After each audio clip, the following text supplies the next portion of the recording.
हम लेकिन सियासी मामलात पे जब तक मानी BTI जेल से बाहर नहीं आएंगे हम कोई बात आगे नहीं बढ़ने देंगे, लेकिन हम दहशतगर्दी और सियासी मामलात में एक वाज़े तफरीक करते हैं। इसलिए दहशतगर्दी के मामले पर तो किसी वक्त भी जब भी वफाकी हुकूमत चाहे वो सूबाई हुकूमत के साथ बात करती है। अब ये वो वाज़े कन्फ्यूजन है जो कि इनके अपने अंदर है, और इस कन्फ्यूजन की सबसे बड़ी वजह ये है कि एक गलत पॉलिसी सेट कर ली हुई है उनके रहनुमा ने, और वो बज़िद हैं कि वो उस पॉलिसी से नहीं हटेंगे। और इन बेचारों की, और बेचारों का लफ्ज़ में बड़े सोच समझ के इस्तेमाल कर रहा हूँ, मुझे अच्छा नहीं लगता सियासतदानों के लिए ये लफ्ज़ इस्तेमाल करना, इनकी मजबूरी ये बन गई हुई है कि उस बयानिए का वो दफा करें, चाहे वो दफा कर सके या ना कर सके। इसलिए आपने देखा कि आज की प्रेस कॉन्फ्रेंस में जहां वो बराह रास्त DGI-SPR की प्रेस कॉन्फ्रेंस का जवाब देने की उन्होंने कोशिश की, लेकिन अगर आप उसको उसकी तफसील को ज़रा देखें तो जहां DGI-SPR ने फैक्ट्स और फिगर्स की मदद से अब उस मुश्किल सूरत हाल का अहाता किया जो कि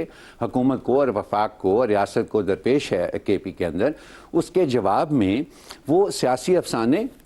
मन घड़त बातें कुछ, और फिर गलत चीज़ों को गलत जगह पर जोड़ना। मसलन उन्होंने डिस्प्लेसमेंट की बात की। अरे भाई 12-13 साल से हुकूमत तो आप लोगों की है। हमारी फाइनेंस जो फेडरल फाइनेंस मिनिस्ट्री है वो आपके लिए बाकायदा फिगर्स जारी कर चुकी है कि तकरीबन 8,500 अरब रुपया डिसबर्स हो चुका है KP में पिछले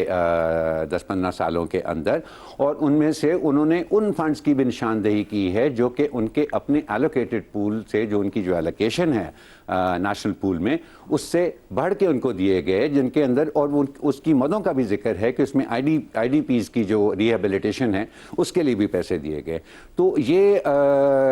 एक बहुत specific facts and figures based, अच्छा इससे कतई नज़र कि वो फैक्ट्स एंड फिगर्स कितने दुरुस्त हैं और कितने गलत हैं जो DGI-SPR ने दिए, आप एक फैक्ट्स एंड फिगर्स पे बेस्ड एक हकीकत का अहाता किया गया और उसका जवाब आप दे रहे हैं सियासी अफसाना निगारी से और मन घड़त बातों से। तो इससे उनकी बुखलाहट भी और उनकी मजबूरी का, बुखलाहट से भी कहीं ज़्यादा अच्छा मुझे लगता है उनकी मजबूरी का हमें एहसास होता है कि